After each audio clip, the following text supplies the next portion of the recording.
Alright, I wanted to show you how I was going to do this paint job live, well, on video anyways, but since it didn't work, and it didn't work out the way I thought it was going to work out, and now making a gradient is something that we're going to have to learn. I'm going to have to show you how to do it. What I ended up doing after finding out multiple ways it doesn't work, I ended up taking a couple of makeup sponges so that I could at least get to here. Okay, now the transition, it ain't great, but it's not terrible. It'll be okay for what we're doing with this guy. And like I said, maybe we get tired of him later and strip paint off him and start over. But I think we're going to get the effect that we want to have. I didn't have enough selection of from dark to light green. We got lots on the light side and then like almost nothing on the dark side. So my brush, in theory, the way it would work is I'd put a swipe of dark, then I'd go with an overlapping swipe of the next lightest, and so on, and all the way up.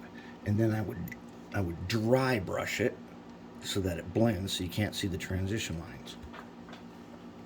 But since we're working with different kinds of paints, I got dry brush paints, base paints, contrast paints, shades, and different kinds of acrylics. I got this. Not bad. It'll be okay.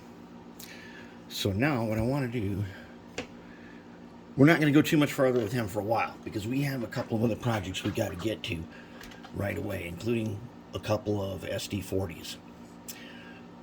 But this is going to work out. I'm thinking a great big atomic power symbol there, and we'll have to figure out a name for him. But here's the 4800 in Pennsylvania. This is the one that I once saw from the Amtrak that I was thinking of, in that it's in this museum because it had its transformer crapped out and it was not economical to repair. Now, as I understand it, whatever was in here has pretty much been already salvaged out. Maybe all that's left is the busted transformer, but there it is. That's the 4800. What we're going to do is we got to get these bars, like those bars over the window. And there's some handrails there on that door, which there are already holes in this thing for. But I think we'll go ahead and we'll make some brass handrails and some window bars. And then this thing is ultimately going to start coming together. I'm going to go ahead now. I'm going to get it into gloss so I can say it, so it's already saved for when we come back to it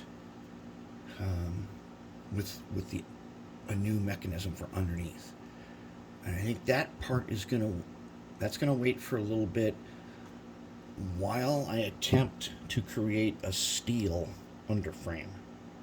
I'm gonna make an aluminum one for this guy. He's heavy enough, but I've got a piece of steel bar stock that I want to attempt to make frame for new locomotives for. In particular, that's this one that's been up here for a while on the screen. This guy, that Union Railroad, they call it the Buffalo on the CNW. It might be the one they call the Heffalump, although that they have the 3-axle and 2-axle versions with a high short hood.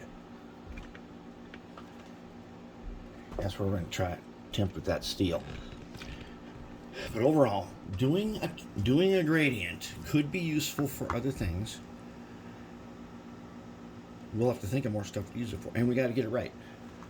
It turns out that sponging was definitely the way to go with this, so I could get a little bit of transition. But let's wrap that for now.